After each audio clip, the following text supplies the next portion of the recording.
Selam aleikum, e kam lexuar një hadith se nuk na lejohet neve kur të jemi në tualet për me kryer dy nevojat, nuk na lejohet të kthehemi në drejtim të kiblës apo të jemi me të kthyer mbrapa. Mirpo hadithi thotë se duhet më kthi ka lindja apo perëndimi. Allah të shpëlbeft në të mirat e tij.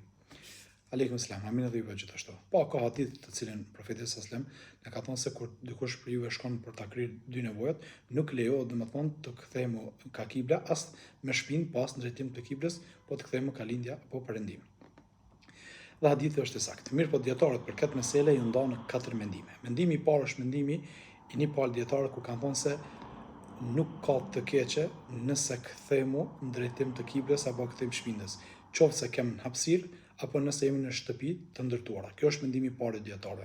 Mendimi i dytë i dietarëve kanë thonë nuk lejohet, qoftë se ken hapësirë apo je brenda në shtëpi të ndërtuara, nuk lejohet. Këto janë dy mendimet të dietarëve. Pala e tretë e dietarëve kanë thonë lejohet nëse je në shtëpi të ndërtuara, nëse shtëpitë janë të ndërtuara dhe ka pengesa me muri, lejohet edhe nëse e ke kthy shpindën apo je para, nuk ka të keqen atë, mirëpo nuk lejohet nëse jemi në hapësirë. Ndërsa mendimi i katërt të dietarëve kanë thonë se lejohet nëse e kemi shpindën e kthime ka kibla, mirëpo nëse janë në shtëpia të ndërtuara. Edhe shpinda është e kthyer nga kibla, nuk ka të keqe, ndërsa nëse jemi në hapësirë, nuk lejohet, dhe nëse jemi në drejtim të kiblës, nuk lejohet. Këto janë 4 mendime të dietarëve.